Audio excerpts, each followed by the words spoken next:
교독하시겠습니다. 다윗이 그의 궁전에 거주할 때에 다윗이 선지자 나단에게 이르되 나는 백향목 궁에 거주하거늘 여호와의 언약궤는 휘장 아래에 있도다. 하나님이 왕과 함께 계시니 마음에 있는 바를 모두 행하소서. 그 밤에 하나님의 말씀이 나단에게 임하여 이르시되 가서 내 종 다윗에게 말하기를 여호와의 말씀이 너는 내가 이스라엘을 애굽에서 올라오게 한 날부터 오늘까지 집에 있지 아니하고 오직 이 장막과 저 장막에 있으며 이 성막과 저 성막에 있었나니 이스라엘 무리와 더불어 가는 모든 곳에서 내가 내 백성을 먹이라고 명령한 이스라엘 언어 사사에게 내가 말하기를 너희가 어찌하여 내 백향목 집을 건축하지 아니하였냐고 말하였느냐 하고 또한 내 종 다윗에게 이처럼 말하라. 만군의 여호와께서 이처럼 말씀하시기를 내가 너를 목장 곧 양떼를 따라다니던 데에서 데려다가 내 백성 이스라엘의 주권자로 삼고 내가 어디로 가든지 내가 너와 함께 있어 내 모든 대적을 내 앞에서 멸하였은즉 세상에서 존귀한 자들의 이름 같은 이름을 내게 만들어 주리라. 내가 또 내 백성 이스라엘을 위하여 한 곳을 정하여 그들을 심고 그들이 그곳에 거주하면서 다시는 옮겨가지 아니하게 하며 악한 사람들에게 전과 같이 그들을 해치지 못하게 하여 전에 내가 사사에게 명령하여 내 백성 이스라엘을 다스리던 때와 같지 아니하게 하고 또 내 모든 대적으로 내게 복종하게 하리라. 또 내게 이르노니 여호와가 너를 위하여 한 왕조를 세울지라. 내 생명의 연한이 차서 내가 조상들에게로 돌아가면 내가 내 뒤에 내 씨 곧 내 아들 중 하나를 세우고 그 나라를 견고하게 하리니 그는 나를 위하여 집을 건축할 것이요 나는 그의 왕위를 영원히 견고하게 하리라. 나는 그의 아버지가 되고 그는 나의 아들이 되리니 나의 인자를 그에게서 빼앗지 아니하기를 내가 내 전에 있던 자에게서 빼앗음과 같이 하지 아니할 것이며 내가 영원히 그를 내 집과 내 나라를 세우리니 그의 왕위가 영원히 견고하리라 하셨다 하라. 나단이 이 모든 말씀과 이 모든 계시대로 다윗에게 전하니라. 아멘. 주차 공간이 모자라서 고민을 하던 한 교회가 있었습니다. 다행스럽게도 마침 그 교회 옆에 주일에는 영업을 하지 않는 가게 건물이 하나 있었습니다. 그래서 교회 책임자가 찾아가서 그 건물 주인에게 부탁을 했습니다. 혹시 일요일에는 영업을 하지 않으시니까 일요일 날 우리 교회가 주차장을 좀 써도 되겠습니까? 그러자 이 가게 주인은 흔쾌히 주차장을 써도 좋다고 허락을 해 주었습니다. 근데 단 하나의 단서가 있었습니다. 이 주인이 뭐라고 말했느냐 하니까 1년 중에 51주는 마음대로 주차장을 사용하셔도 좋습니다. 하지만 52주째는 제가 주차장 입구를 이렇게 가로막아 놓을 겁니다. 그렇게 말했습니다. 왜 그런지 좀 궁금했습니다. 그래서 물었습니다. 아니 52주째는 무슨 특별한 일이 있으신가요? 물으니까 그 주인의 대답이 굉장히 우리가 귀담아 들을 만한 이야기입니다. 주인이 이렇게 말했습니다. 아니요, 아무 일도 없습니다. 다만 이 주차장의 주인이 여러분이 아니라 바로 제가 주인이라는 사실을 여러분에게 알려주기 위해서 제가 52주째는 다 걸어 잠글 겁니다. 여러분, 이 이야기의 핵심을 좀 간파하시겠습니까? 공짜로 여러분들이 주차장을 쓰기는 하지만 그걸 당연하게 생각하지 말라라는 뜻입니다. 우리가 공짜로 쓰고 있는 것들이 참 많습니다. 햇볕과 공기, 비 이런 거 다 우리가 공짜로 쓰고 있습니다. 여러분, 비 맞는데 돈 내고 맞으시는 분 있습니까? 햇볕 쪼이는데 월정연금 내시는 분이 계실까요? 공기를 쉴 새 없이 그렇게 마시고 살지만 공기 마신다고 누가 돈을 내라고 하는 법은 없지요. 근데 햇볕이나 비나 공기나 우리에게 거저 주어진 이 너무나도 당연하다라고 생각하는 이 모든 것들은 우리 삶에 정말 필수적인 거예요. 없으면 살지 못하는 것들인데 놀라운 것은 우리가 이 모든 것들을 다 공짜로 누리고 있다는 겁니다. 그런데도 우리에게는 감사가 별로 없어요. 이렇게 누리고 살면서도 이게 너무 당연한 것으로 우리가 받아들일 때가 참 많이 있다라는 말입니다. 내가 공짜로 쓰지만 내가 주인이 아님을 알아야 귀한 줄 알고 그 가치를 인정하게 됩니다. 기후위기가 예사롭지 않습니다. 지금의 세대가, 지금 우리 젊은 사람들도 마찬가지예요. 우리 나이 많은 분 포함해서 지금 이 땅에 이 모든 것을 누리고 사는 세대가 내 것이라고 생각해서는 기후위기를 막을 수가 없습니다. 지구가 내 것이 아니고 미래 세대가 함께 사용해야 한다는 점을 인식해야 우리 모두 푸른 지구를 유지할 수가 있는 겁니다. 그래서 흔히들 말하죠. 우리는 미래 세대에게서 미리 빌려 쓰는 것일 뿐 이것이 우리의 것이 아님을 알아야 합니다. 이런 캠페인 문구를 우리는 자주 접합니다. 그게 진짜 맞는 말이에요.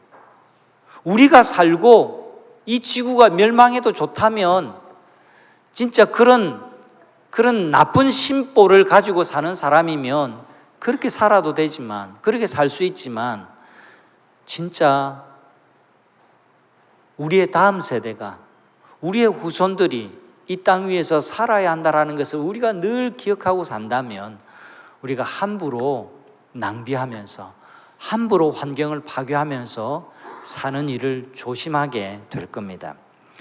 인간의 이기적인 죄성과 무딘 섭성이 인간을 망치고 자연을 망치고 이 세상을 망칩니다. 공짜로 누리고 있으면 너무나 당연하게 여기고 자신이 주인인 줄 아는 경우가 참 많아요. 역대상 우리가 지금 계속해서 묵상을 하고 있습니다. 오늘 17장을 읽었는데요. 전체 그림을 제가 하나 그려드립니다. 역대상은 29장까지 있습니다. 근데 우리가 지나오면서 읽었던 것처럼 1장부터 9장까지는 길고 지루한 족보의 이름들이 나열되어 있습니다. 그리고 11장부터 오늘 우리가 17장을 읽었고 29장까지는 다윗을 집중적으로 조명해 줍니다.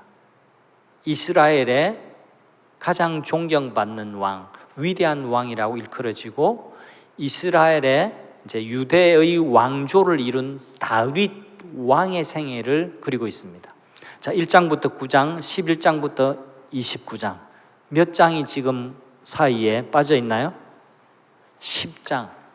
자, 다시 1장부터 9장은 족보 이야기, 10장은 사울이 마지막 블레셋과의 전투에서 사망하는, 전사하는 이야기.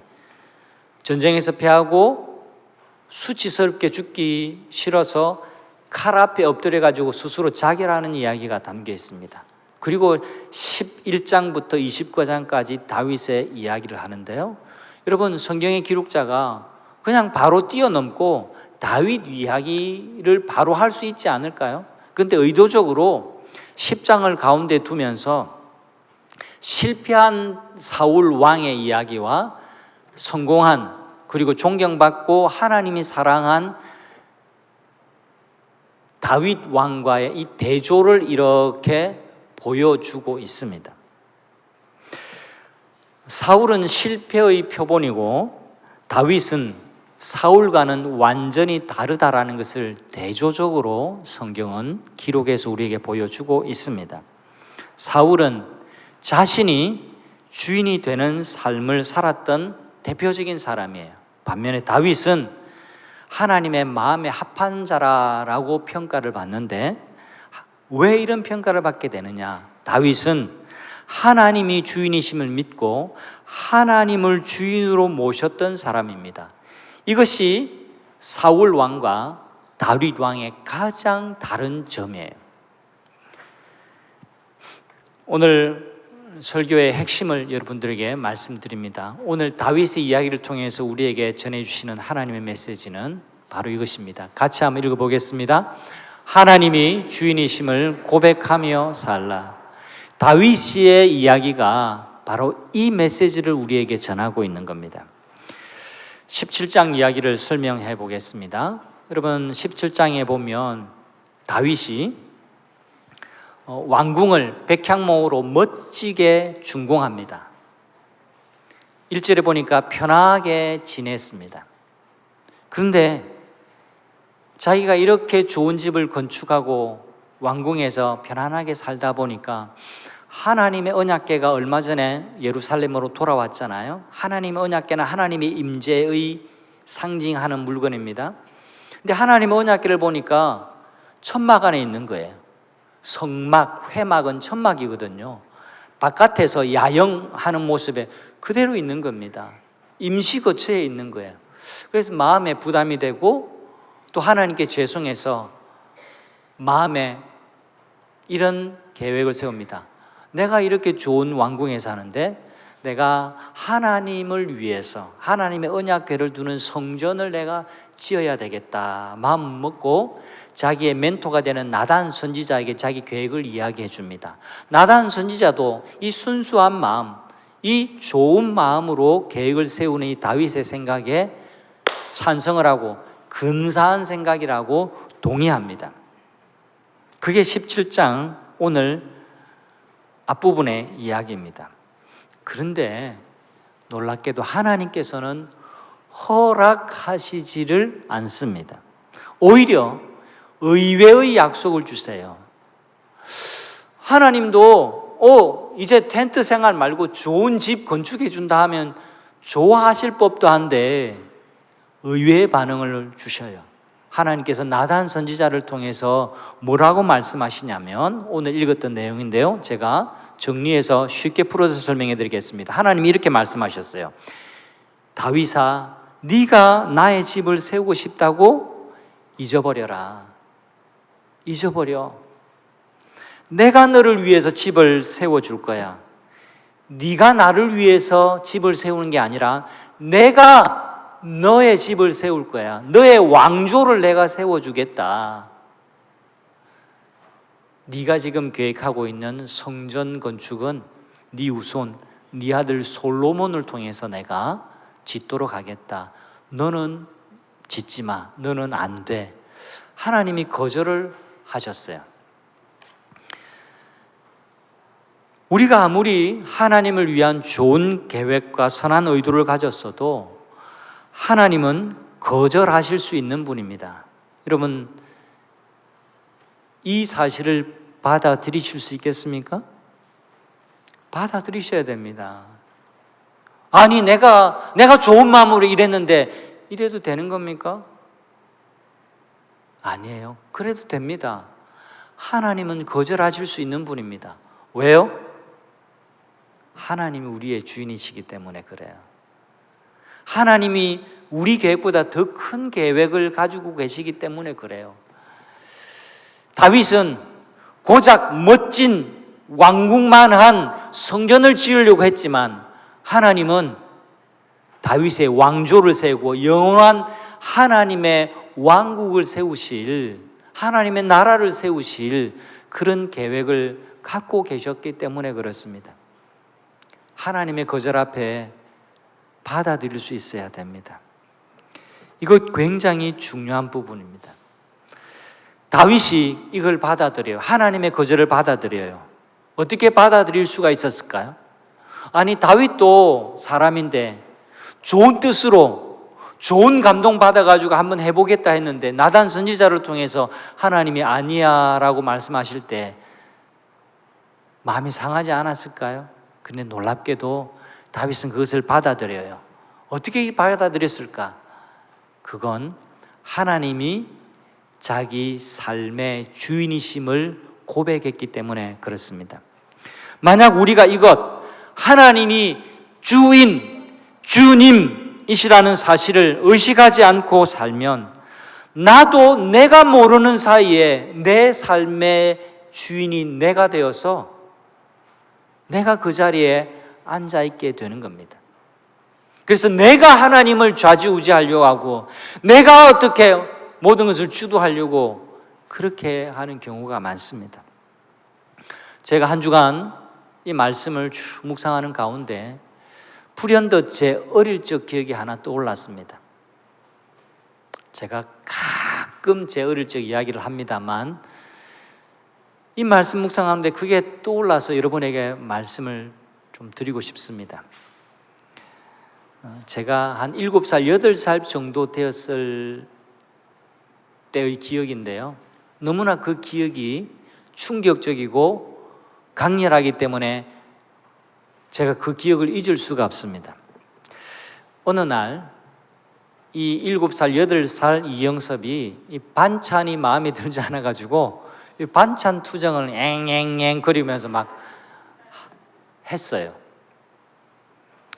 밥 투정 뭐 할 수 있지 않나요? 그죠? 어릴 적 한두 번 누구나 다 하는 겁니다. 그날따라 저희 어머니가 참 강단이 있는 분이셨어요. 이제 홀로 이제 자식을 키우다 보니까 강약이 분명하신 분이었어요. 그날 보다 못해서 어머님이 긴급 조치를 하시는데 어떻게 하시냐니까 밥그릇하고 수저를 뺏어 버리세요. 너 먹지 마. 그러시고는 새끼를 굶기셨어요, 저를. 와, 진짜 그때 얼마나 충격이었는지 아직도 그 충격이 가시질 않았어요. 이렇게 좋은 우리 엄마가 내 밥그릇 뺏어가고 내 숟가락 젓가락 다 가지고 가고 왜 그런지 제가 직감적으로 알았죠. 반찬 투정하면 이렇게 되는구나. 제가 새끼를 쫄쫄 굶고 그 다음에 어떻게 했을 것 같아요? 오늘날까지 제가 반찬 투정하지 않습니다. 저희 어머니가 제 버릇 고친다고 반찬 투정을 하는 그 아이의 심정은 그랬던 것 같아요. 내가 밥 먹어주잖아, 엄마. 나 이렇게 안 하면 내 밥 안 먹어줄 거야. 맛있는 소세지 반찬, 맛있는 고기 반찬 안 주면 나 밥 안 먹어줘. 막 이런 태도였던 거예요. 근데 우리 어머님은 이 나쁜 버릇을 고치려고 그래 이놈아, 네가 먹어주는 거라고 내가 먹여주는 거야. 너 똑바로 알아야 돼 하고 어머님이 제 버릇을 고친다고 본심은 아니었지만 쫄쫄 굶게 하셨어요. 제가 그 이후로 내가 밥을 먹어주는 게 아니고 내가 진짜 덕분에 먹고 사는 거구나 라는 것을 그 어린 시절에 이렇게 문장으로 만들어가지고 막 이렇게 논리적으로 한 건 아니지만 직감적으로 이제 다시 반찬 투정하면 내가 굶어 죽을 수도 있구나 생각하고 그때부터 조금 눈치 보고 살았어요. 신앙생활도 이렇게 철없이 하는 경우가 있습니다. 내가 믿어주는 거지 이처럼 생각하면 안 됩니다. 내가 예배 들어주러 오는 거지 이렇게 생각하시면 안 돼요. 그러다가 큰일 납니다. 그 하나님이 원하시는 마음이 아니에요. 그건 바른 신앙이 아닙니다. 신앙생활 하다가 내 마음에 안 들면 뭔가 틀어지려고 하는 마음은요, 하나님을 제대로 신앙하는 자세가 아닙니다. 하나님의 대표적인 호칭은 주님입니다. 주님. 한번 해볼까요? 주님. 주님. 주님이라는 말은 하나님이 내 삶의 주인이시라는 뜻이에요. 뒤집으면 나는 그 주님의 종이라는 뜻이에요. 내 모든 소유, 내 생명과 내 재능, 이 모든 것이 하나님께 속해 있다는 의미입니다. 나는 그것을 믿습니다라고 하는 그 함축을 담아서 주님이라고 고백하는 겁니다. 여러분의 생명이 누구의 것입니까? 여러분의 재산은 누구의 것입니까? 여러분이 가지신 재능은요? 여러분에게 있는 모든 것은 과연 누구의 것이라고 여러분은 생각하고 살아가고 있습니까? 여러분이 죽을 때 또 죽어서 가지고 갈 수 있으면 그 모든 것이 다 여러분의 것이라고 할 수 있을 겁니다. 그런데 그렇지 않습니다. 우리가 매번 장례식을 참석하고 장례식 곁에 있지만 우리가 상주가 되기도 하고 조문객이 되어서 장례식장에 가보기는 하지만 그 어느 누구도 가지고 가는 사람이 한 사람도 없습니다. 다 두고 갑니다. 얼마를 남기고 갔습니까? 이게 아니고 더 정확한 표현은 아무것도 가지고 가지 못한 것만은 분명합니다.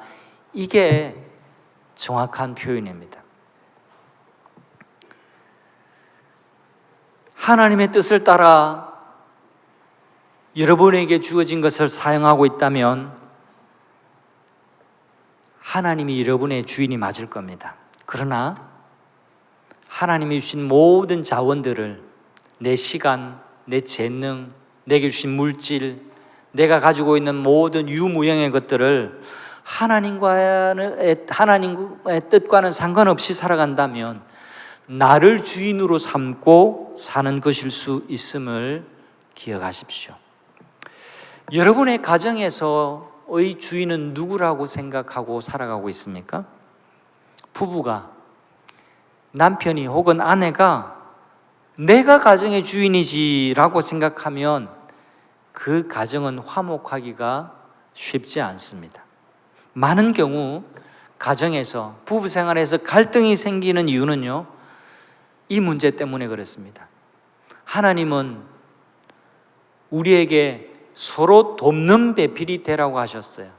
에제르, 서로 구원하는 자, 서로 돕는 자가 되라고 그렇게 말씀하시고 가정을 세워주셨는데 인간은 어떻게 하느냐 하니까 서로 지배하는 자가 되려고, 서로 주도권을 잡는 자가 되기 위해서 그렇게 아등바등하면서 살고 있습니다.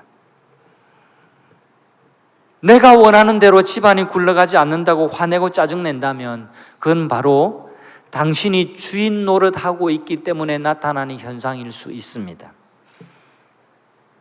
왜 가정이, 당신이, 여러분이 원하는 대로 반드시 돌아가야 된다라고만 생각합니까? 아닙니다. 그게 옳지 않을 수 있습니다. 그걸 받아들이셔야 돼요. 하나님이 원하시는 대로 우리 가정이 믿음 안에서 잘 세워져야 될 줄 믿으시기를 바랍니다. 부부가 하나님을 주인으로 모시고 가정을 세워가야 됩니다. 남편이 원하는 대로, 아니면 아내가 원하는 대로 아닙니다. 우리 가정의 주인이신 주님이 원하시는 대로 거기에 초점을 맞고 살면 가정이 평화로워지고 행복해지고 원만해지는 겁니다. 가정에서도 하나님이 주인이심을 기억하는 성도님들 되시기를 바랍니다. 자식 문제 한번 생각해 봅시다. 자식이 내 것, 내 소유, 내가 낳았으니까 내 마음대로 할 수 있다라고 생각하면 자녀와의 갈등을 멈출 수가 없습니다. 자녀는 내 소유로 하나님이 주신 게 아닙니다. 자녀를 내게 맡기신 거예요. 내 자녀의 주인도 주님이시라는 사실을 잊으시면 안 됩니다. 하나님의 뜻대로 잘 양육하고 또 자녀를 섬기라고 나와 아내 사이에 보내주신 거예요. 이걸 놓치면 내 자식, 내 새끼, 내 뜻대로 만들어 가야 된다라고 착각하며 살 수 있습니다. 엊그제 모 신문에 유명한 분의 칼럼이 실렸는데요, 정치적인 견해를 다 제외하고 저는 그걸 정치적으로 해석하기보다 그 제목 자체가 너무너무 중요합니다. 소설가 김훈이라는 분이 낸 칼럼인데요, 내 새끼 지상주의가 만들어낸 비극이라는 이런 종류의 칼럼 제목인데요. 중요한 단어는 내 새끼 지상주의. 내 새끼 내가 어떻게든 잘 해봐야지. 내 새끼 불법과 편법을 동원해서라도 내 새끼에게 좋은 스펙을 쌓게 해줘야 되고, 내 새끼에게 좋은 학교 보내야 되고, 내 새끼 좋은 직장에 보내는 것, 이걸 지상 최대의 목적으로 삼고 있는 이것이야말로 만국의 병이라고 그렇게 말하고 있습니다. 내 새끼 지상주의에서 벗어나시기를 바랍니다. 내 새끼가 맞지만 진짜로 말하면 주님 자녀라는 사실을 기억하셔야 돼요. 내 새끼 지상주의가 왜 나타나는 줄 아십니까? 그게 내 것이라고 생각하고 내 자녀가 나라고 나를 투영하기 때문에, 내 자녀를 잘되게 하는 것이 내가 영원토록 잘되는 것이라고 착각하기 때문에 그렇게 비리를 저지르면서까지 자식에게 특혜를 주려고 하는 것. 그리스도인은 그렇게 되면 안 됩니다. 내 자녀라 할지라도 내 자녀임과 동시에 하나님의 자녀, 하나님의 소유라는 것을 잊으시면 안 됩니다. 오늘 우리 다음 세대 중고 청년들 갑니다. 여러분, 주님의 자녀들이에요. 우리가 막 어떻게 하려고 해서도 안 되고 하려고 한다고 그렇게 되어지지도 않습니다. 하나님의 손에 맡겨야 돼요. 하나님의 은혜를 주셔야 하고, 이들에게 우리 하나님이 주인이 되셔야 이들의 삶이 새로워지고 이들의 삶의 가능성이 높아지고 이들이 정말 하나님께서 귀하게 사용하시는 기둥 같은 일꾼이 될 것이라고 믿으시기를 바랍니다.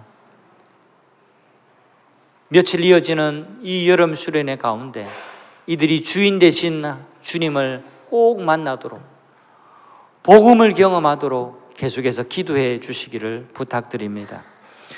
여러분의 직장 그리고 일상의 생활 현장은 어떨까요? 당신의 주인은 과연 누구이십니까? 직장의 사장이 여러분의 주인입니까? 그리스도인은 그렇게 생각하면 안 돼요. 사장이 당신의 주인이라고 생각하면 사장의 입맛대로 우리는 살 겁니다만, 우리는 더 큰 가치와 더 큰 기준을 가지고 살아야 합니다. 사장이 보지 않아도, 사장이 시키지 않아도 이 일이 회사를 살리는 일이고 이 일이 회사의 동료를 행복하게 하는 일이라면 우리가 그 일을 해야죠. 사장보다 더 높으신 주인이 계시다고 우리가 믿기 때문에 그렇습니다. 진짜 직장에서도 주님이 주인이시라고 믿는 사람은요, 직장 생활을 성실하게 하지 않을 수 없습니다. 진심을 다해 일합니다. 그것이 신앙 생활입니다. 당신의 주인은 누구입니까? 이 질문은 하나님의 집이요 진리와 기둥의 터라고 하는 교회에서도 적용이 됩니다. 동부산 교회의 주인이 누구라고 여러분은 생각하고 계십니까? 하나님이십니다. 동부산 교회의 주인은 목사도 아니요, 장로도 아니요, 어떤 특정한 성도도 아닙니다. 교회의 주인은 하나님이심을 믿으시기를 바랍니다. 그래서 하나님의 뜻대로 교회가 세워져야 돼요. 하나님의 뜻대로 세워지기 위해서는 하나님의 말씀을 집중해서 하나님의 뜻이 잘 선포되고 하나님의 뜻을 잘 받아들이는 교회 공동체가 되어야 됩니다. 누구의 주장이나 누구의 문화나 누구의 경향을 따라가서는 안 되는 거예요. 말씀이 그렇다 하시면 그런 줄 알고, 말씀이 아니라고 하면 아닌 줄 알고, 말씀이 예스 하는 데는 목숨 걸고 예스하고, 말씀이 노라고 하면 어떤 손해 앞에서도 노라고 답하고, 그렇게 살 줄 알아야 되는 겁니다. 그게 교회의 주인이 주님이라고 고백하는 공동체의 모습인 것이죠. 주님이 내 삶의 주인이라고 고백을 하면서 정의와 진리 앞에서 맨날 도망가고 하나님이 옳다고 하나님이 기뻐하시다고 하는 그 일 앞에서는 모른 체하고 산다면 그건 바른 신앙의 고백이 아닌 겁니다. 때때로 하나님이 다윗에게 그러신 것처럼 거절하실 수 있습니다. 거절할 때도 그 거절을 겸손하게 받아야 됩니다. 왜요? 하나님이 내 삶의 주인이시고 나는 주님의 종이기 때문에 그렇습니다. 하나님의 계획이 내 계획보다 훨씬 더 온전하고 훨씬 더 크시기 때문에 그렇습니다. 다윗은 자신의 선한 의도, 좋은 의도가 거절되었지만 서운해하거나 마음 삐지지 않습니다. 하나님의 결정에 따릅니다. 무리에서 하나님이 그렇게 말씀하셨지만 나는 백향목을 수입해 올 거예요. 건축 지금 시작할 거예요. 벽돌 쌓을 거예요. 그렇게 말하지 않았습니다. 다윗은 받아들입니다. 받아들이고 이렇게 고백합니다. 이렇게 받아들이는 것 자체가 하나님을 주인으로 모신 사람의 특징이에요. 하나님께서 성전 짓는 것을 거절하시고 하나님이 아니야, 내가 너의 집을 지을 거야, 내가 너 다윗의 왕조를 세워주겠어 라고 하신 이후에 다윗은 이렇게 기도합니다. 17장 17절 19절 말씀, 여기에 보시면 아주 중요한 표현이 있습니다. 보세요. 다윗이 이렇게 말합니다. 하나님, 주께서 이것을 오히려 작게 여기시고 또 종의 집에 대해 먼 장래까지 말씀해 주셨네요. 종의 집이라고, 자기를 하나님의 종이라고 말합니다. 또 그 다음에 보세요. 주께서 주의 종에게 베푸신 영에 대하여 무슨 말을 하겠습니까? 너무너무 감격스럽습니다. 주께서는 주의 종을 하십니다. 여호와께서 주의 종을 위하여 주의 뜻대로 이 모든 큰 일을 행하사 이 모든 큰 일을 알게 하셨나이다. 주님, 제가 받아들이겠습니다. 주의 종에게 이 큰 은혜를 베푸시군요. 다윗이 자신을 주의 종이라고 고백한 것은 단지 겸손의 차원을 넘어서는 겁니다. 신앙의 차원입니다. 주의 종입니다 라고 말하는 사람이 돌아서서는 자기 마음대로 합니까? 그렇지 않습니다. 하나님의 명령대로, 하나님의 뜻대로 살겠다라는 고백이자 낮아짐이 이 주의 종이라는 표현에 그대로 있는 겁니다. 지금 다윗의 신분은 왕이에요. 다윗보다 더 높은 사람이 없습니다. 모든 것을 자기가 결정하고 결정한 대로 추진할 수 있는 자리에 앉아 있는 사람입니다. 그런데 이 다윗이 하나님 앞에 기도할 때 주의 종에게 자기를 주의 종이라고 자칭합니다. 자기 자신의 자리를 잘 지키는 것이 중요해요. 왕이 되고 까불고 경솔하지 않고 자기 위치, 자기 분수, 자기 본분을 잘 알았습니다. 그래서 하나님이 짓지 마라고 하실 때 네 주님 알겠습니다, 그렇게 대답한 거예요. 가장 중요한 자기 자리는요, 주의 종이라는 사실을 잊지 않았습니다. 그래서 다윗이 하나님의 마음에 합한 사람이라고 칭찬을 받은 겁니다. 하나님을 나의 주님이라고 심정적으로 고백하지 않을 그리스도인은 아무도 없을 겁니다. 지금 제가 물으면 여러분 다 아멘 하실걸요? 여러분 다 우리 하나님을 주님으로 믿으십니까? 이렇게 다 아멘 하십니다. 근데 더 중요한 것은 그 신앙 고백을 어떻게 삶으로 살아낼 것인가, 이걸 설교를 듣고 난 다음에 우리 모두가 함께 씨름해야 합니다. 교회와 직장, 가정, 우리가 살아가는 삶의 현장에서 이 고백은 고백에 머무르지 않고 삶으로, 행동으로 나타나야 합니다. 우리 삶이 회복되고 안정되며 행복할 수 있을 때는요, 내가 주인 노릇할 때가 아니라 하나님이 내 삶의 주인이 되실 때인 것을 믿으시기를 바랍니다. 그래서 오늘 말씀 다 잊어도 좋은데 여러분, 이 한 주간 살 때 하나님이 우리 가정의 주인이야. 당신, 아내인 나, 아니 부모인 우리가 주인이 아니라 하나님이 주인이신 거야. 내가 가진 물질, 내가 가진 지위, 내가 가지고 건강, 내가 가진 재능, 이 모든 것 하나님이 주인이시야. 이 고백으로 이 한 주간 살아가는 성도님들 다 되시기를 바랍니다. 마지막으로 독일 르이벡 지방 르이벡 교회에 있는 낡은 벽에 써 있는 작자 미상의 시 한 편을 여러분에게 소개하고 말씀을 마치겠습니다. 거기에는 주는 우리에게 말씀하신다, 이 제목으로 이런 시기가 적혀 있습니다. 너희는 나를 주라 부르면서 따르지 않고, 너희는 나를 빛이라 부르면서 우러러보지 않고, 너희는 나를 길이라 부르면서 따라 걷지 않고, 너희는 나를 삶이라 부르면서 의지하지 않고, 너희는 나를 깨끗하다 하면서 사랑하지 않고, 너희는 나를 부하다 하면서 내게 구하지 않고, 너희는 나를 문이라 부르면서 두드리지 않고, 너희는 나를 존귀하다 하면서 섬기지 않고, 너희는 나를 강하다 하면서 존경치 않고, 너희는 나를 의롭다 부르면서 두려워하지 않고, 너희는 나를 따른다 하면서 십자가를 지지 않았다.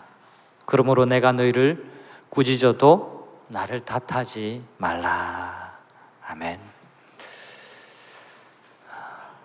고백에 머무는 신앙이 아니라 그렇게 그 고백에 맞는 삶을 살아가는 모든 성도님들이 되시기를 바랍니다.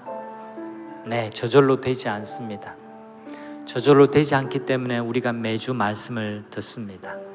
그리고 기도하는 거예요. 결단하는 거예요. 우리가 결단하면 성령님이 도와주십니다. 주님, 하나님이 내 삶의 주인이심을 내가 매 순간마다 고백하면서 한번 살아보겠습니다. 한번 살아보겠습니다. 성령님 도와주십시오. 그렇게 사는 것이 풍성한 삶이고 행복한 삶인 것을 믿습니다. 이 한 주간 그렇게 살겠습니다. 이 결단의 마음을 가지시고 우리 다 같이 헌신 찬송 드리고 함께 기도하겠습니다.